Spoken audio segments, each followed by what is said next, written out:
What stands out to me right away is that Itsuki does not fall under any stereotypes or tropes commonly used in anime, unlike her sisters. Of course, some of the other queens break away from these stereotypes throughout the story. Nino, although being a tsundere through and through, confesses her feelings not once but twice. Ichika's older sister persona is due to a responsibility she chooses to take on. They break away from these stereotypes. Itsuki, on the other hand, does not fall into any. While some people might be inclined to categorize her as a soft tsundere, if that's actually a term, or maybe even a tsundere, outside of the first few chapters where her attitude is completely justified, this does not apply to her. When we first meet Itsuki, she appears to be a well-grounded person. She has a bit of an attitude as she refuses to give away her table spot, suggesting that she can be quite stubborn, but the situation makes her feel uneasy, showing us that she can also be fragile.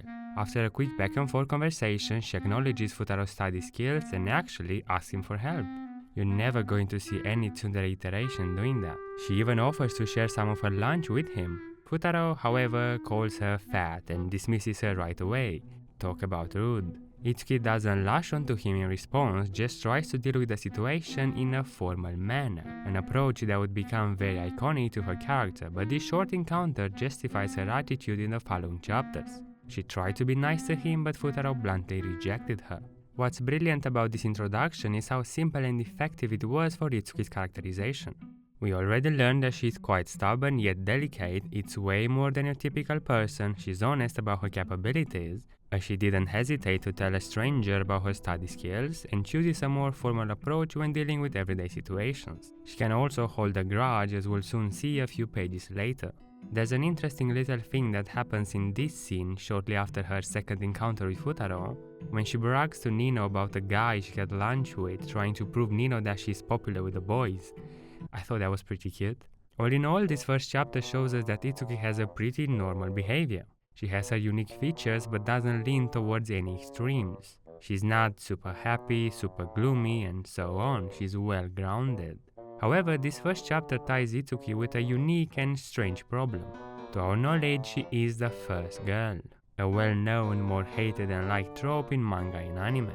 And unfortunately, this label will unfairly affect Itsuki's character and provide her with an incredible amount of hate coming from certain readers. The first girl always wins, so it's just another one of these stories, right? For those of you who don't know, Negi didn't actually want to introduce Itsuki first, or have her on the cover of the first volume. It was his editor's idea, as he mentions it in this interview. I will have links for that in the description if you want to read it yourselves. Negi wanted to have Yotsuba meet Futaro first, the same way they met in the manga, I would assume, but skip the Itsuki's part. He wanted the story to be about a long-lost love and how he keeps his flame on after so many years. A story about destined love, which I'm sure most of you realized as soon as you finish the manga. However, his editors were against it. They argued that the main heroine needs to be in conflict and create conflict with the main lead, so the story would move forward through their center conflict, which is something I completely agree with. It makes the story easier to follow and makes the structure very tight. However, I don't share the enthusiasm to have Itsuki take the entire cover of the first volume, but I'm not a professional in marketing, so I will refrain from having a strong opinion. Negi wasn't quite pleased with this decision, but as it was his first manga, I assume he went with it. Now, I'm not saying it's impossible to have a main girl that's supportive and accepts the main lead from the get-go, as Negi wanted to do with Yotsuba. Of course you can do something like that, but it wouldn't work in the queen's case. The conflict would be created by everyone but the main girl. And so they would develop and overcome their issues, be central to the story, but Yotsuba wouldn't. Wait a second. That would make the ending even more jarring, but really that is beside the point. Negi hesitated a lot in letting Itsuki's feelings develop, and it's extremely obvious. I will have an entire segment dedicated to that, and I think I know the reason behind that. But because of this hesitation, Itsuki's character began a start-stop journey. She progressed quite nicely in the early parts of the manga, then reached a massive halt in chapter 41. From that point onward, she has moments where her feelings are brought up, prepared and ready to dive into them, just for that to never come. A complete stop. Then it happens again, yet another full stop. And again, full stop. By the time Negi lets it happen, the story has already concluded. Itsuki's realization that she loves Futaro no longer means anything. But why? If this moment was placed anywhere before the festival, at any point where her feelings were brought up, such as chapter 92, chapter 98, then it would hold significance and turn Itsuki into a better character. So what happened? We need to rewind and see how Itsuki's feelings got to be, and I promise by the end of it you'll have a clear picture of what caused this decision. And so, going into the second chapter, Itsuki views Futaro as this rude and bad-mannered guy that she definitely doesn't want to be around and doesn't want to influence her sisters in any way. But although she dislikes him, she doesn't approve of what Nino did, drug him. She takes on the responsibility to get Futaro back home safely. Now her attitude towards her sisters, that of being protective and trying to guide them on the right path, emphasizes on trying, will be crucial to her development later on as it's part of her inner conflict, trying to fit the role her mother left. I will go over it in details later in the video. But for now, it would help you to understand Itsuki's feelings better if you could keep in mind what she's trying to do, fit the role her mother left. It's not a must, but it would help. In the meantime, Raiha uses Gyas on Itsuki and she gets to have dinner with Futaro's family where she finds out about their problem. Futaro's family is poor, they're struggling and need money to pay off their debt. And despite Futaro's mean comment about Itsuki, she understands his situation perfectly. And how could she not? She was in the same situation not too long ago. Something we'll officially find out a few arcs later, but knowing her previous condition makes this panel that much more impactful. It's not pity that made her give him another chance, it's sympathy. And that makes her reaction genuine, not influenced by Raiha's Gyas. But sympathy alone is not enough to make Itsuki give in. She will let him keep the job, but she will not ask for his help. Itsuki's conviction is on full display. But so is Futaro's. He will match her conviction, pass his mock test, and he'll let her do whatever she wants. And she fails, utterly. Itsuki talks the talk, but can't walk the walk. The end of the chapter reveals this dorky side to her character, but most importantly, that she struggles to back up her claims, which is something we'll see more of as the chapters pile up. The end of chapter 5 only enhances Itsuki's opinion of Futaro. His bad influence, a creep, she might sympathize with his situation, but she doesn't approve of his attitude, lusting around such young and healthy students. But notice how she doesn't jump straight to accusations. She caught Futaro on top of Nino. Yes, the situation is not in his favor, but she listens to reason and does come to the right conclusion. Some books were about to fall on Nino and Futaro protected her. He is innocent. In chapter 7, and what a chapter this is, we get to see the role Itsuki has amongst her sisters. She deals with the more mundane but necessary stuff that concerns her family. Her father gave them Futaro's pay and she chose to deliver it. She does these kind of things repeatedly throughout the story to support the role she wants to have amongst her sisters. Now, of course, it might have been because she simply knew his address, but then again, she could have paid him in their next study session. That aside, hearing Futaro's reasons for refusing the pay, Itsuki slipped and let out a bit of emotion. She acknowledged that Futaro's presence began to change the five of them, even though she was quick to correct her mistake. Following that, Raiha uses her Gyas to convince Itsuki to join them at the arcades, and this adventure would turn out to have a significant impact on Itsuki. Not only does she treasure this memory by sticking a picture of the three of them on her phone, but it's also what she puts inside the charm she gives him as Rena in chapter 42. More on that later. For now though, this moment broke the ice between them. We see that when they're away from conflict, their personalities click and bounce off each other. When the situation becomes embarrassing, they both feel it, tease each other as a mean to play off their embarrassment. Not enough to make them interested in each other, no matter how much Raiha tries to hook them up and get her hands on Itsuki's money. What? Yeah, be on the lookout for that. I'm kidding, of course, though I think it's funny how much it looks like she's trying to hook them up. They are still merely acquaintances at this point. At the end of their adventure, Itsuki's view of Futaro changes once more. She now thinks of him as a friend, as in the early stages of friendship. A change that was also influenced by his attitude towards his little sister. He cares for her deeply and wants to fulfill her every wish. And so maybe he's not a bad person after all. Maybe she'll let him teach her after all. Oh wait, never mind, this guy must be joking. Saying that Futaro is oblivious to human interactions is an understatement. And it's not that he's unable to create a relationship, it's that he doesn't care about that. And because he hasn't cared for a very long time, his social skills got rusty and he feels discomfort when put under such a situation. what's his relationship to the queens. He tries to use objective terms to describe it, which only annoys every single one of them.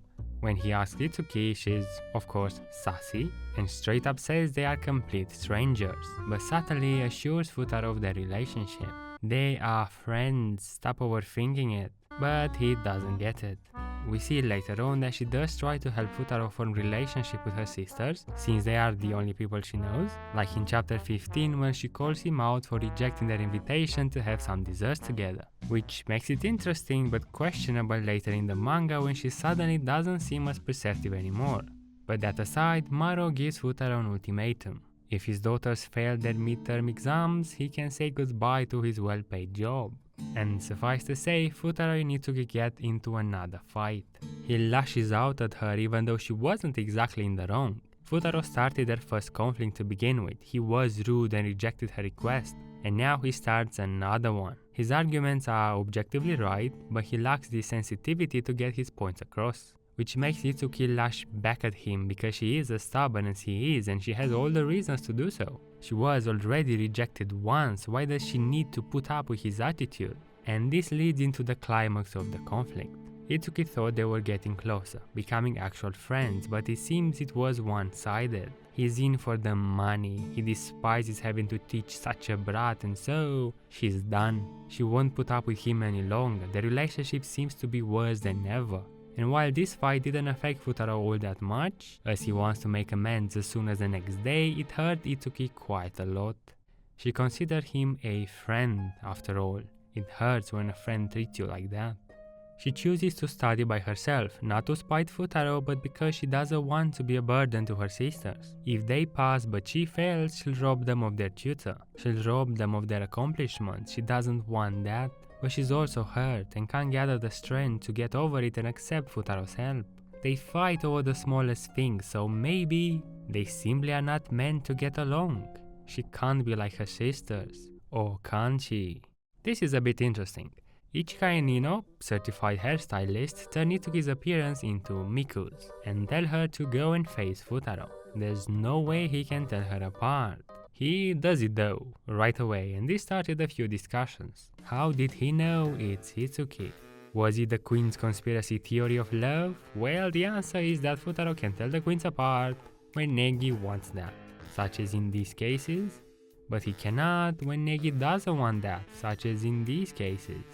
We could try to argue this specific case and say that Futaro recognized Itsuki's pajamas. He already pointed that out with Miku. Yotsuba had those panda pajamas, so it can't be her, but Futaro is not that perceptive at this point. If he was, then he should have had no problem telling them apart after their unique features, but he can't do that.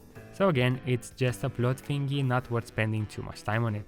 Regardless, he once again rejects Itsuki. It was necessary, but in her eyes he rudely dismissed her. Fortunately, Ichika talked some sense to Futaro on 2 occasions, enough to push him into making a move, swallow a bit of his pride and be the less stubborn. And this part is beautiful. Futaro apologizes. A bit of trickery is present on the surface, but they are finally honest with each other. She's also sorry for her attitude. She did study hard and is really happy when Futaro acknowledges that. But more importantly, he proved to be the friend she thought he was. It's no longer a one-sided friendship. The reason this is important to Itsuki is because Futaro is actually her only friend, which also makes this scene that much more impactful. This also marks the end of a chapter for them. No more fighting on the topic of studying. Itsuki is willing to let Futaro teach her and he's willing to do that. That conflict is put to sleep for good. This also solidifies their relationship. They are now officially friends. Itsuki does feel a bit guilty because of her stubborn behavior and tries in the following chapters to make up for it. Interesting to point out how, at this point in the story, her sisters are already interested in Futaro, some more than others, while Itsuki only thinks of him as a friend. It makes their relationship appear a bit more organic in contrast to her sisters. And I actually want to emphasize on this because as of chapter 20, Itsuki has nothing remotely resembling romantic feelings for Futaro. There are a few suggestions every now and then, like in this scene, where Itsuki says she must pass the exams for Raiha's sake, just to be safe, even though she blushes, implying it's also about Futaro, or how chapter 20 ends with Itsuki showing admiration for him. Although I think this scene in chapter 21 explains their current relationship perfectly. The Quint's mother used to hold their hands when they were sick to help them get through it. They called it a magic spell. Yet Itsuki can't let herself hold Futaro's hand to help him get better, even though she sees how sick he is. She gets very close, but no, it's too much. And this is important because we'll get a contrasting scene in the next arc that will mark the next stage of the relationship. It's quite well done, but we'll get there. The legend that binds begins with Itsuki seeing a conflict on full display. She's going to test Futaro's resolve as a tutor, of course. At least that's what she had in mind. Things take a drastic change when she catches Ichika doing something with Futaro. She only got a glimpse and she doesn't know which one of her sisters was, but something is fishy. Her doubts get even stronger when she catches Futaro with Ichika in the warehouse, shocked to the bones. What is this guy doing to her sister? She needs to act, in a reasonable manner of course, and so she disguises herself as Ichika and tries to find out whatever happened between her and Futaro. I'm sure there won't be any misunderstandings. But why does she do that? Why does it matter if Futaro hooks up with Ichika? Why does she get so involved? It's because of her mother. Itsuki did accept Futaro into her life, but what's to say he won't leave when she and her sister need him the most, the same way her biological father did. She must see if she can trust him, rely on him as someone more than just a tutor. After all, her mother advised her to be extra careful when choosing men. And this is Itsuki's main inner conflict. She's infatuated with her mother, tries to imitate her and fill the role she left when she passed away. And so, as a mother figure, she needs to make sure Futaro is the right man to be around the five of them. Can he show that? Of course he can. He knows how each one of them calls him, knows that Itsuki has bad eyesight and uses that to prove her that he cares for them. She worried for nothing. Even when he leans his head on her shoulder, passing out of course, she doesn't push him away. She's embarrassed but lets it happen. She admits defeat. After she learned how committed he was to finding her, even though sick and tired from the cold and their bullshit probably, she quits the games. No more assumptions, no more misunderstandings. She even sneaks into his room to watch over him. She wants to learn more about him and she wants to hear it from the man himself. The arc ends with a nice contrast to chapter 21, when she couldn't let herself hold his hand during his sickness, as her mother would often do to help them overcome it, to now grabbing it firmly without hesitation, determined to get to really know Futaro. Of course, the actual ending for this arc has all five of them holding a finger each, which was necessary for mystery's sake but had little to no meaning to anyone other than Itsuki. It marked the beginning of her new stage with Futaro. In the following chapter, she stays committed to her newly formed conviction. She ends up making Futaro tell her about his past and the reason he studies, accompanied by some really adorable moments between the two. Just wanted to point that out. A few suspicious connections pop up, then Itsuki makes sure to let Futaro know that he is a necessary person to her, a line which would turn out to be way more significant than it appears. All in all, it's worth noting that Itsuki is the first, last and only person to hear from Futaro himself the reason he studies. Or part of the reason. He'll tell her the rest of it in chapter 41, which builds on how much they know and will know about each other. Especially since Itsuki starts to pay more attention to Futaro, being quick to realize he's trying to see if the girl he met is one of them in chapter 35, and as quick to realize he wrote all of those papers by hand, which causes her to step in and teach Nino a lesson after she disrespected Futaro's efforts. A decision she wouldn't have made before, even when Nino did worse things to Futaro, which shows that he is now an important enough person to Itsuki, enough to risk causing a fight with one of her sisters.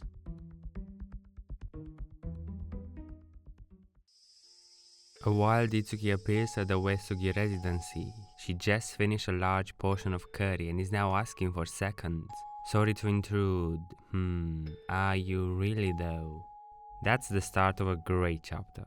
Well, Itsuki clearly just came to visit her BFF Raiha. They went shopping together the day before and now they're discussing their purchases. She has no ulterior motive. Me? Are you crazy, Futaro? Ulterior? I don't know what that means. I don't even know how to spell it. I'm just visiting a friend.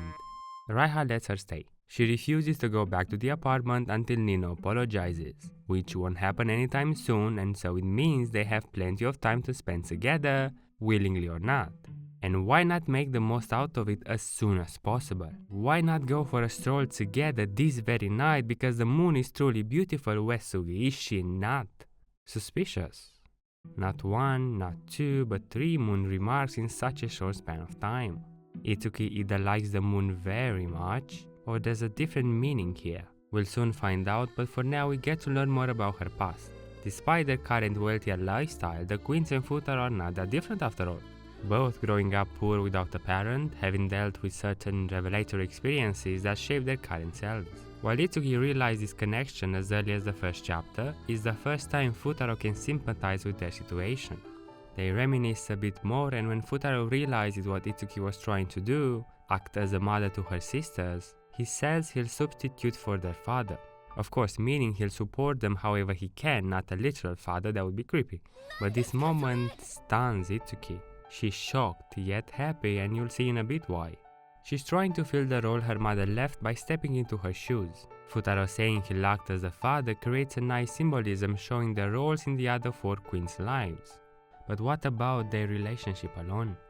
Soon after they get interrupted by some noise in the bushes, Itsuki says this phrase to Futaro. "The moon is truly beautiful tonight, isn't it?" He appears a bit shocked and tells her that she should really do more studying, ending this interaction on a more light-hearted tone. Now, at first glance, this may not seem like anything important. However, the phrase Itsuki just used has a different meaning behind it. I'm sure most of you are familiar with it, but I'll go through its meaning for those who are unaware. Japanese is a very subtle language. They almost never say anything blunt to someone's face, something that is rooted in their culture and it shows a lot in their language, which inspired a famous Japanese scholar, Natsume Soseki, to come up with the allusion, "The moon is beautiful, isn't it?" as a way to subtly express someone's love for another. This phrase is now so entrenched as Japanese lore that everyone gets the reference, and is often used to communicate love by today's people. They favor it because it's more tasteful to use in the right context. When two people are alone under the moon in a comfortable location, the phrase will always mean, "I love you." Now, knowing that, what is the meaning of this scene? Did Itsuki actually confess? Is that what Negi intended? It sure does look like it given the whole build-up, but I'll say no, she did not confess, for now, because it's complicated.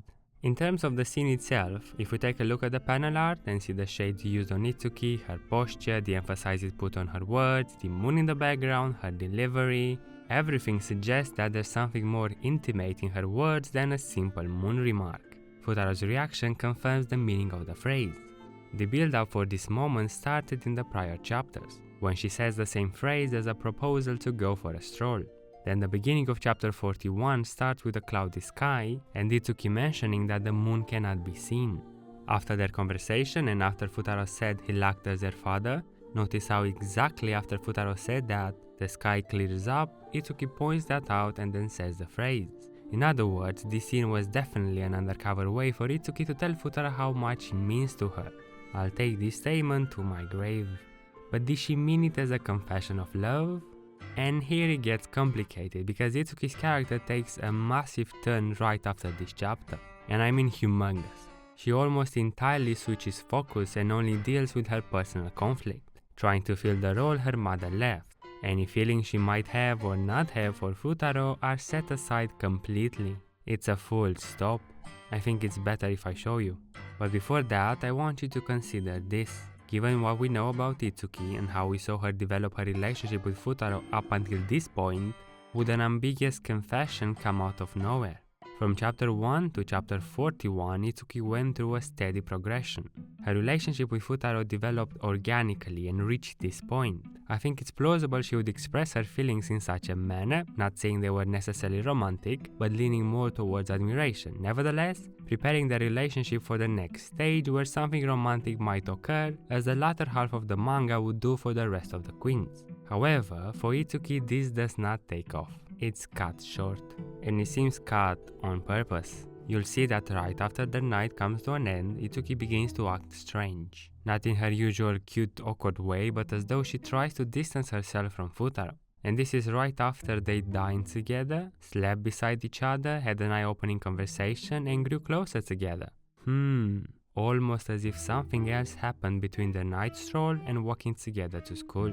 Without prior knowledge of what happened between these 2 points, this scene always came out as weird to me, but I always dismissed it as Itsuki being slightly more awkward than usual. However, knowing what happened gives it a whole different meaning.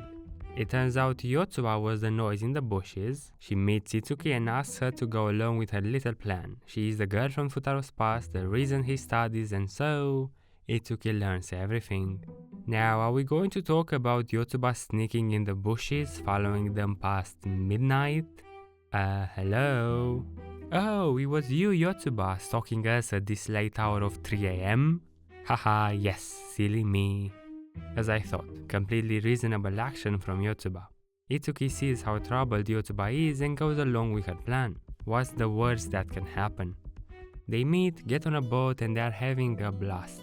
Futaro smiles, cracks jokes, talks with such enthusiasm it shocks Itsuki.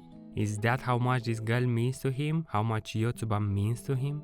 He opens up, lets himself be vulnerable around her without a second thought. Tells her what troubles him. He has not become necessary to somebody.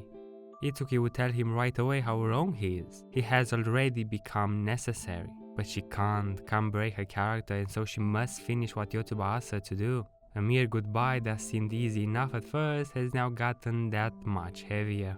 She is only doing what she was asked, but it's still her causing this suffering. She knows it will hurt Futaro, and so she's got to do something about it. She gives him a charm following a painful goodbye. Open it once you're satisfied with yourself. What's inside the charm? Well, we don't have to try too hard to figure that out, as it was literally spelled for us in chapter 118. Wow, that early? Yes, that early. We get these panels at the end of the chapter showing that Itsuki placed a small photo inside the charm, the same photo she has taped to her phone, the same photo they took together during their arcade adventure. You might be wondering how that photo would have helped Futaro with his issue, and it's quite simple. Futaro believed he is not needed. He is not a necessary person to anybody, a struggle that kept building inside him since his first Kyoto trip and only grew stronger after his repeated failures with the Quints. If he drowns here, who would care? Nobody needs him, and so nobody would miss him. At least that's what he thought. Itsuki stands to prove him wrong, to clear his foggy mind and open his eyes with that photo, in which he would see that he is not only of vital importance to his little sister, but also to Itsuki herself, as she says it in the beginning of chapter 7. They've been through a lot together, opposed each other, suffered, cried, but also understood each other, overcame their struggles, got closer to one another, that now they're having profound conversations. Futaro has already been pivotal to Itsuki throughout every arc so far. All he needs is to see that, see the photo Itsuki gave him. The photo, however, gets picked up by the water current alongside whatever intimate feelings Itsuki might have had for Futaro. They both return though as soon as chapter 118. Wow, that early? Yes, that early. This moment, however, would also change Itsuki's conviction going forward.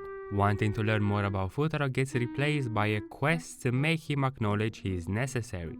Whatever feelings she had before this point are not gone, but rather put on hold, frozen so to say. Frozen fits the best because she will unfreeze these feelings later on and continue from where she left. But before we get there, we need to explore a bit her unrelated to Futaro issue, her infatuation with her mother, because it's the main reason she had this drastic change post chapter 42. Her little encounter with Futaro's Rena was merely the trigger. It's why she wants to prove him he is necessary, but not why she froze her feelings and changed her attitude. Her infatuation with her mother is.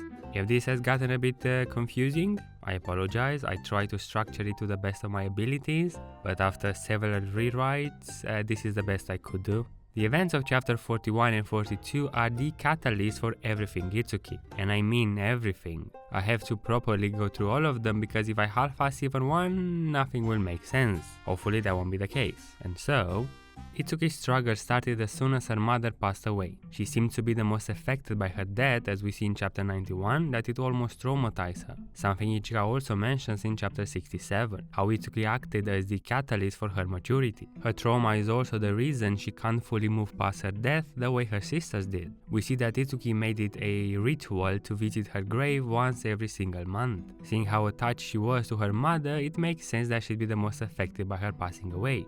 She was and still is, in a way, Itsuki's ideal. And so she tries her best to follow her steps and achieve what she achieved. But at the same time, she's also trying to take on her mother's role and project that onto her sisters. Act as a mother to them.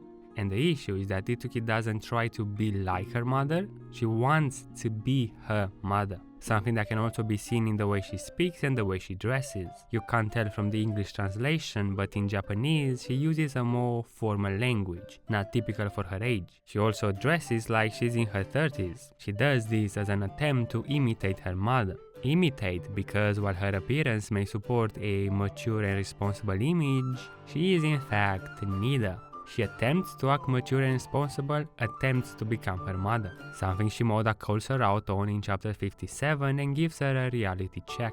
Are her actions and ambitions her own, or is she just trying to imitate her mother? Itsuki was in doubt about her career choice, but as soon as Shimoda told her that her mother was a teacher, she immediately wanted to choose that path. She is, in a way, obsessed with being her mother. A role she took on literally when Futaro entered the Quint's lives and seemed to be more than just a tutor to them. And so, just as a mother would, Itsuki tried to test Futaro in various ways to see if he's a good man, to sniff whether or not he's a good influence on her sisters. But because she doesn't exactly know how to do that, she fails almost every single time. And there's no better example of her failure than when she found out about Yotsuba's past with Futaro. As soon as she took on the Rena mantle, her priorities became clear. She must take the suffering away from Yotsuba because that's what her mother would do, everything to help her troubled kid. Her feelings became second. We can see that there are still a few glimpses every now and then as if she can't hold them at bay, but it never really develops into anything. It's as though she would want to, but she can't. You'll see what I mean soon enough. Now, this is very important but also a bit tricky. Her inner conflicts, which are trying to become a teacher like her mother, trying to be a mother to her sisters, and trying to figure out whatever feelings she has for Futaro, intertwine. They are no longer divided, going in their own separate ways. They now bump into each other and affect one another. This is why I couldn't separate them into different sections throughout this video and talk about them individually. They are a package from now on. And so, scrambled eggs is where they start to intertwine. Something troubles Itsuki's sisters and she doesn't know what to do about it. She needs some advice, and who else to support her other than her BFF? Futaro. We get another display of their relationship, both confide in and trust each other's advice. Futaro agrees to help her figure out whatever is wrong with her sisters. Itsuki has a moment of great happiness, let's call it like that, similar to the one she had during their night stroll. Kind of following the same structure even. Itsuki struggles with a serious issue regarding her sisters. Futaro offers to help solve that despite the task not being his concern, and Itsuki responds in an unexpected way. And just as Itsuki aided Yotsuba back then, so she does again. Tells her to go and talk, T-A-L-K, to Futaro under disguise because he'll recognize her. Oh boy, do I have an opinion on the Belki's thingy. But sticking to the official canon of the manga, what's important is that Itsuki gave Yotsuba another push. In the meantime, Itsuki seems more and more focused on her future, getting better grades, worthy of eventually calling herself a teacher. She starts by telling her sisters in chapter 60 that she wants to become a teacher, making her dream public. In chapter 69, she wants to find a job she can get herself invested in, which she does in chapter 75. She is now helping Shimoda teach. In chapter 73, she, quite determined, tells her father that she'll get the best grades from the third years, although we don't get to actually see that. So from chapter 60 to chapter 76, Itsuki's inner conflicts began to steadily move towards a positive conclusion, on the path to get resolved. Nothing of significance happened between these 2 points, but Itsuki was making a bit of progress, taking a couple of baby steps. She got a job in education, working towards her dream, gave Yotsuba a push towards Futaro while keeping an eye on her fiery sisters, and also strengthened her relationship with Futaro. All nice and well. A great display of how a complex inner conflict should develop, by the way, just wanted to point that out. However, chapter 77 turns out to be the biggest obstacle that stands in the way of solving Itsuki's conflicts. It's such a brilliant chapter because it shows exactly why Itsuki can't make any significant progress. After she uses her good old "I'll stare at you until you tell me" technique, they come to an agreement to share a secret each. Itsuki is a lot more eager to reveal something and gets suspiciously happy when Futaro goes along with it, almost as if this secret would get rid of a burden for her. I don't know, we'll see. Futaro talks about what troubles him. Nino and Ichika seem interested in him, while Miko and Yotsuba are apparently supporting him. He doesn't know what to do. Itsuki is a bit perplexed, but now it's time for her reveal. What's the secret? And Yotsuba shows up just in time to stop her. I mean, a pure coincidence. It's not like Yotsuba would eavesdrop on them. Come on now, guys. Do you think Yotsuba would stalk them at 3 AM hiding in some bushes? No way. Itsuki wanted to tell Futaro the truth. What happened in Kyoto, what she did as Reina, about Yotsuba, tell him everything. She can't keep up this lie any longer. She trusts Futaro and knows that if she were to tell him about Yotsuba, her problems would be gone or at least on the right path. But she also needs to get it off her chest so she can deal with her feelings. She can't move forward until Futaro knows about Yotsuba, but Yotsuba wouldn't let Itsuki tell him about herself, as we see on several occasions. And this gets quite interesting. Itsuki needs Futaro to know what happened. One, because it hurts Yotsuba and Itsuki doesn't want her sister to suffer, as the mother wouldn't want her child to suffer. Two, because as long as Futaro thinks he's still unnecessary, he will also suffer. And three, because she can't progress her relationship with Futaro if she's not honest with him. She is stuck. And so if she can't tell him, then she'll make him figure out the situation himself.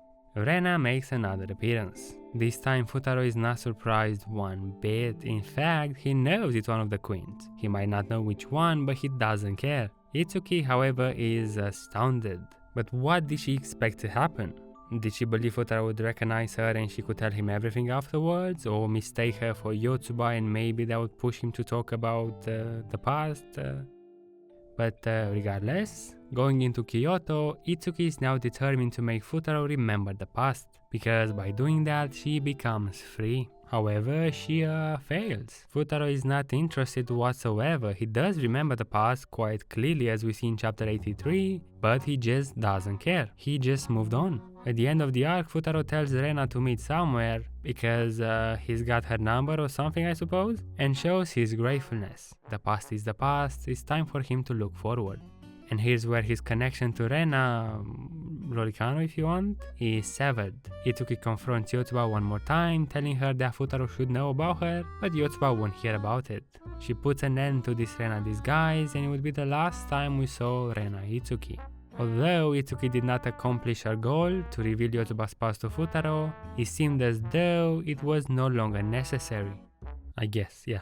The conclusion to this Rena thingy is really lacking, to be honest, so I would assume she understood that Yotsuba doesn't want Futaro to know and respected her decision, as we see in chapter 90. Now you may think this sudden conclusion might invalidate Itsuki's efforts throughout the Sisters' War arc, but it isn't the case. Itsuki is in a bit of a dilemma, because she does feel pressured by Yotsuba to keep the lie on, however her actions are of her own will. If we go back to the legend that binds and imagine that Itsuki was the queen's mother, yeah, I know it sounds creepy and wrong, but just play along. She questions Futaro's intentions. What does he want to do with her daughters? Will he leave them when they need him the most? After they get attached, will he just run away when faced with a challenge like Muto did? Itsuki is not mature enough to deal with the situation in a more rational way, but she still gets the job done and concludes that yes, Futaro is a trustworthy person, someone she can feel comfortable having around her sisters. She was being protective. Now, this is important. After she was satisfied with her conclusion, she sets her mother role aside and focuses on herself, on what she wants to do, and she wants to know more about Futaro.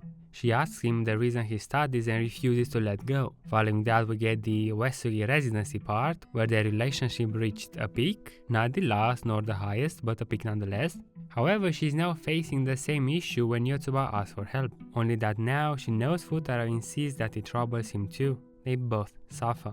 and just as Futaro was there for Itsuki, so she will be. She understands that Futaro doesn't care about the past anymore and respects Yotsuba's decision to keep her past hidden. She played her part and now it's over. And so, if we refresh our memories with what happened after Itsuki dealt with her motherly issue, after the legend that binds, she began to focus on her feelings and what she wanted. The fact that this Rena conflict ended is actually good news, right? My fellow 5 Itsuki fans, it should mean she will now focus on herself. We'll get to see her development unfold before our own very eyes. And the next 2 chapters do just that. Chapter 91 shows Itsuki's realization that everyone loves Futaro, and just as they fought each other during Kyoto, they might do it again. She needs to maintain the peace between her sisters. All she can do for now is keep them away from Futaro.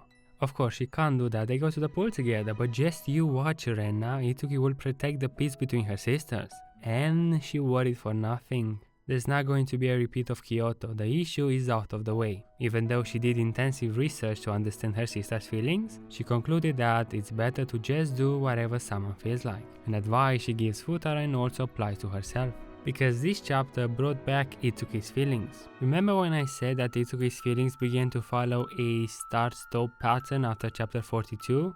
Well, this is the first of those starts. She unfroze whatever feelings she put on hold in chapter 42 to deal with Yotsuba's issue, but now that she's free, she can concentrate on understanding her feelings. Whenever her feelings are reaffirmed, it's a start, but nothing comes out of it, yet.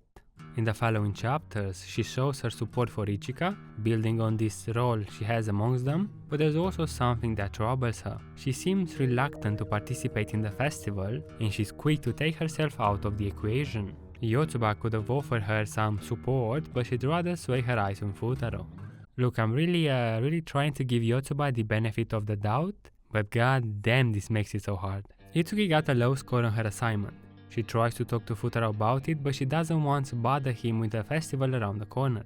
It's Nino that lends her a hand and Nino that tells Futaro about it. And here comes another one of those starts. Her feelings are teased again. The festival comes and her feelings are teased once more. Futaro confesses his love for everyone. Itsuki says she is jealous of his courage and because he understands his feelings. Another start. It seems like she has a better understanding of them and she once again points that out in chapter 100 and wants to tell Futaro something. But you guessed it, nothing happened. Somehow we are supposed to believe she could be a choice when she didn't even figure out exactly what her feelings are. That doesn't sound right. And well, Itsuki's side of the festival comes and it appears we are diving into her feelings. It's finally happening, let's go! No. Hey, wait, hello! It came guys, but it came when the story was already concluded. Why you little... Let's wind back to the festival for now. Itsuki's side of the festival starts with her dream struggle on full display. She got a D on her assignment, she's not confident enough in her capabilities to achieve the result she wants. But at the same time, her feelings are also brought up. I wonder when have I said this line before? She remembers what Futaro said back in chapter 41, which only further confirms her emotions back then. And Mudo appears. He starts trash-talking her mother and her dream, and why the fuck would Itsuki even listen? Like dude, I can't. This guy comes back after 18 years and starts criticizing Itsuki's dream like his words have any significance whatsoever. But let's just pick this line her mother said, promise me you will not turn out like me, and go with it as the reason Itsuki's uncertainty reached an all-time high. Futaro talks some sense into her and makes her understand that it's alright to have an ideal. It's great that she wants to become like her mother. If that's what she wants, then she should 100% go for it. Fuck mood, all my homies. This would turn out to be the conclusion for Itsuki's inner conflict, her infatuation with her mother. This conflict is put to sleep for good. It has been solved in a less than ideal way, but at least she overcame her struggle. She realized that she was trying to become her mother instead of just inspiring from her. She's also loosened her grip on her sisters and understood they are mature enough to make their own decisions and don't need someone to act like a mother to them. All that's left now, yes you guessed it, are her feelings. What's going to be? Does she have feelings for Futaro or does she not? There is this page where Futaro recollects the key moments with Itsuki, the progression I was talking about from chapter 1 to chapter 41, and that really surprised me. Futaro is just as aware of that as we are. Each stage of their relationship was cemented into his memory. He knows they've been through so much together. He also expected a kiss, but my girl Itsuki is not doing that. And she's not like the rest. She still gets a moment to shine, but unlike the forced kisses her sisters gave Futaro, other than Ichika's kiss was brilliant. This moment is genuine. It works. It describes the relationship perfectly. It's a genuine relationship. But this can't be the end, right? Futaro can't choose yet. There must be something more happening in between. It's odd how Itsuki narrates the end of chapter 112, but maybe it means something. Never mind, it's Yotsuba, there we go. Let's have a look at chapter 117.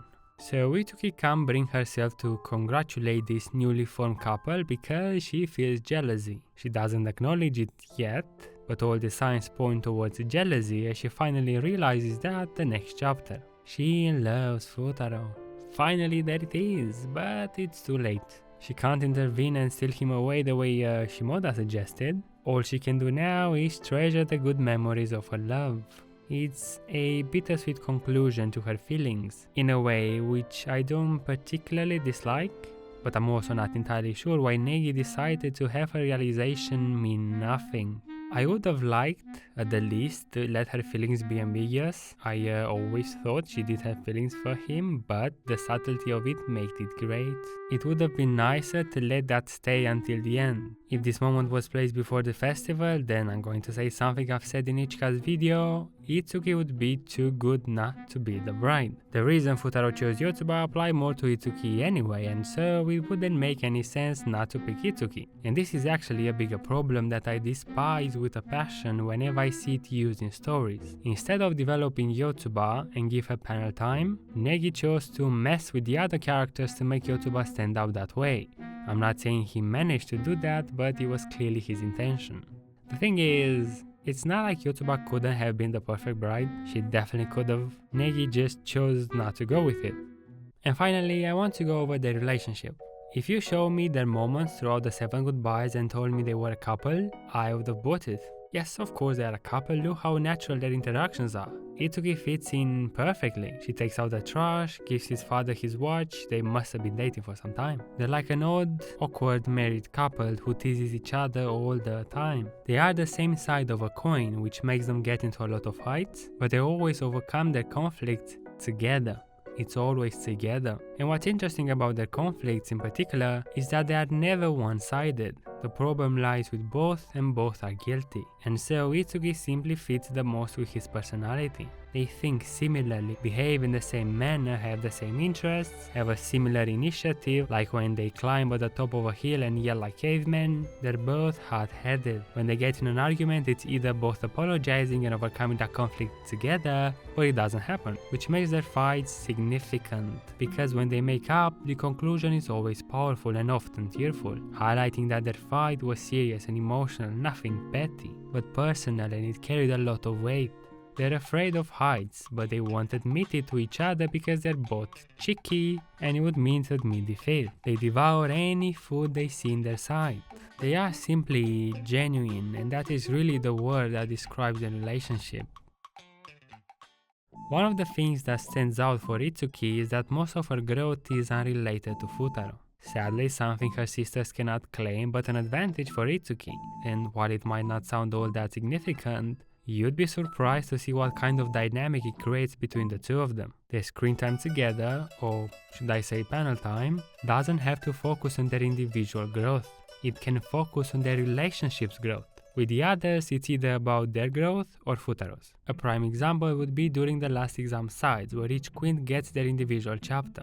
And we'll see that while Miku's chapter revolves entirely around her finding a way to confess to Futaro, with him encouraging and praising her efforts, Ichika's chapter revolves around her feelings for Futaro and her pressure to support Miku. Nino needs Futaro's help to deal with Maru, and she's also in denial about her feelings. Yotsuba requires Futaro's aid in overcoming fragments of her past and guilt. Itsuki, however, does her own thing unrelated to Futaro. She goes on with her routine, visits her mother's grave, thinks about her career choice, eats something, meets one of her mother's former students, and it's Futaro who comes to her. to see if there is something he can do. He wanted to provide support, but Itsuki has already solved her issue, took a step forward by herself.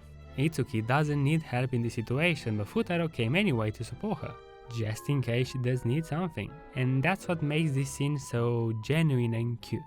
It's really cute, as Itsuki subtly hints her appreciation in this panel. And it stands out, right? Especially in contrast to her sisters. While her sisters seem bent on going after Futaro and showing their feelings, Itsuki does not. Instead, we see Futaro going after her. Same thing happens with Yotsuba, by the way, just wanted to point that out, which sets an interesting distinction between Itsuki and her sisters. And I'm saying all four of them, because we do find out that Yotsuba was always in love with Futaro. Itsuki's feelings, whatever they may be, don't take priority over everything else, the same way Futaro's feelings for the queens are not his priority, making them graduate is. He is later forced to change it and put his feelings forward, giving the queens an answer even though he doesn't want to, but that's something different. This distinction comes into play in chapter 75 on Futaro's birthday. The queens decide to postpone any gifts they might want to give him until the exams are over to not cloud his mind. However, the usual suspects choose to disregard their decision and fight over who'll give Futaro the best gift.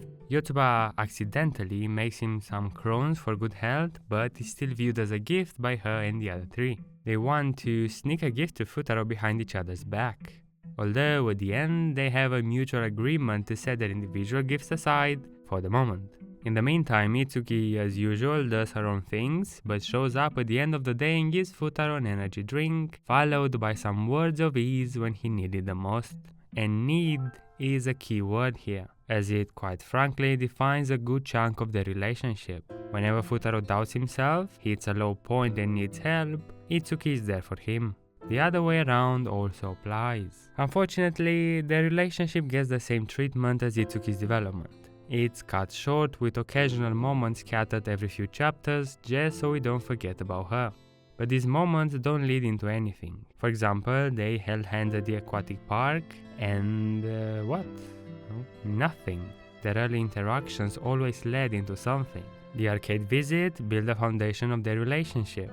The little hospital encounter made Itsuki interested in Futaro and made Futaro bring back the past. Every time they shared panel time led into something. Honestly, at some point I believe Negi chose to do Itsuki dirty just to spite his editors, since they pushed her so hard they might have wanted to make her more prominent. This might be the case, considering the chapters after Yotsuba got chosen are basically about Negi trying to please the readers in a way. Think about what Nino says in this panel. You're getting handed this and that without doing anything, which is funny because it's exactly how a number of readers feel about Yotsuba, myself included of course. Also the parts with Miku, Ichika and Itsuki aim for the same outcome, trying to convince the readers of his decision. Now I don't want to read too much into it, but it does feel like Negi is mocking the complaints against his decision. Like, yeah bro, I know Yotsuba is getting whatever she wants, what can you do there with my manga?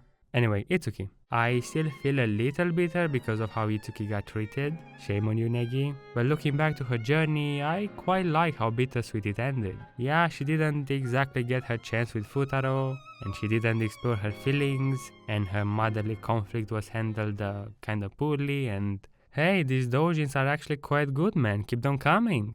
Copium. Movie original ending maybe? Copium. So yeah, I want to dedicate this video to Cracovia, one of my fellow 5 Itsuki fans, because there are so few of us, we need to stick together. I need to let you know that my betrayal was merely a facade.